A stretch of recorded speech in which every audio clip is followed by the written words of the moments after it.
mahigit 1.5. Tama ba? Basta 1,170. Apat na bisis ka magbabayad ng 1,170.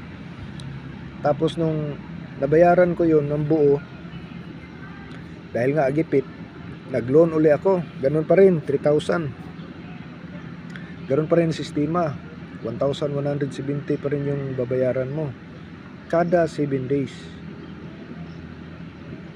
Tapos nag-offer sila ng multiple loan. Pwede akong mag-loan uli kahit hindi pa bayad yung dati kong loan. Yung pangalawang bisis ko na loan, kahit hindi pa bayad, pwede ako mag-loan kasi nga nag-offer sila uli. Ayun, ito na. Masasabi ko na pangit kasi nga lingguhan yung bayad, tapos napakalaki ng tubo. Kalahati, 3,000. Isipin mo, 3,000 ang mababayaran mo ng kabuuan. Nasa 4,500 mahigit. 3,000 lang yung inutang mo. Ang pangit pa,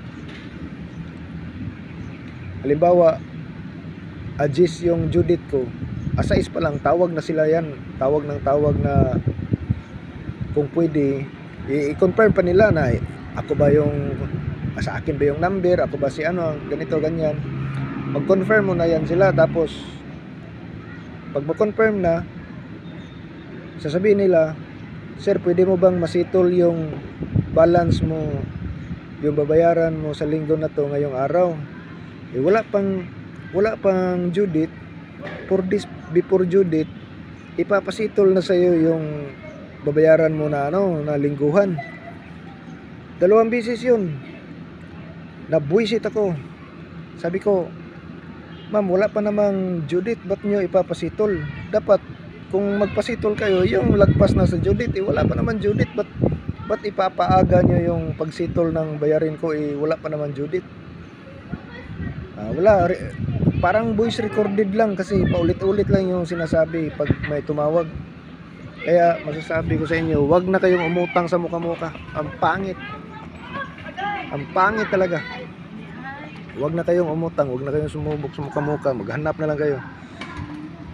May ma-recommenda ako sa inyo, kung hindi kasyalo, sa tala maganda. Kasyalo or tala, nasubukan ko din yan, maganda siya. Pero yung muka-muka, wag na kayong sumubok sa muka-muka. Ang pangit talaga. Magsisisi lang kayo, laki ang tubo, lingguhan ang bayad. Every 7 days, singil sila ng singil kahit wala pang due date. Pangit talaga. Kaya masabi ko sa inyo, wag na kayong sumubok sa muka-muka. Napakapangit talaga.